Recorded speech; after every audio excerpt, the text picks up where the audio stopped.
Friends, आज मैं आपको कॉम्पिटिटिव एग्जाम्स में आने वाले मैथ्स के प्रॉब्लम्स में एचसीएफ और एलसीएम बेस्ड प्रॉब्लम्स के बारे में बताऊंगी।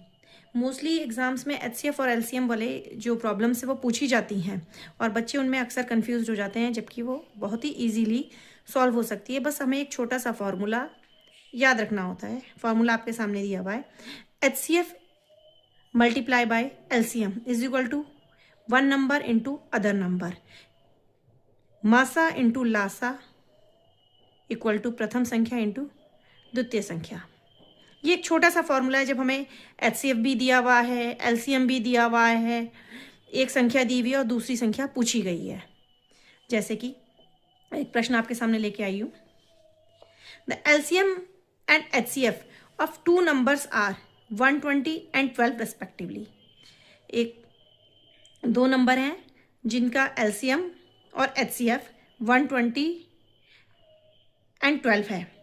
If one of the number, यदि उनमें से एक नंबर 24 है तो दूसरा नंबर हमें फाइंड आउट करना है। तो इस तरह के क्वेश्चंस में जनरली बच्चे कंफ्यूज हो जाते हैं कि हमें एलसीएम दे रखा है, एचसीएफ दे रखा है, एक नंबर दे रखा है, दूसरा नंबर कैसे निकालें।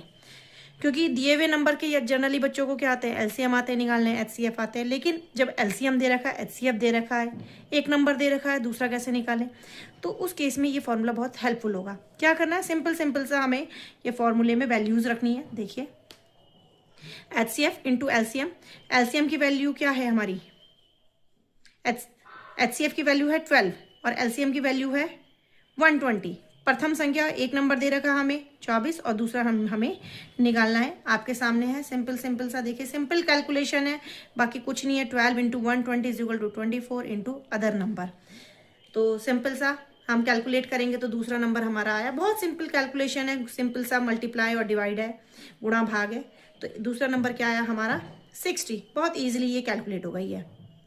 आई होप आप लोगों को समझ में आई होगी। इसी तरह का एक और प्रश्न मैं आप लोगों के लिए लेके आई हूँ, जिसे आप लोग खुद अपनी प्रैक्टिस के लिए यूज करें, सॉल्व करें। दो संख्याएं हैं जिनका मासा 18 तथा लासा 504 है। वही एचसीएफ 18 एंड एलसीएम 504। यदि एक संख्या, उनमें से एक संख्या क्या है, एक नंबर 72 है, तो दूसरी हमें ज्ञात करनी है। उम्मीद है आप इसे करेंगे सॉल्व और कमेंट बॉक्स में इसका आंसर पोस्ट करेंगे। Thank you, bye.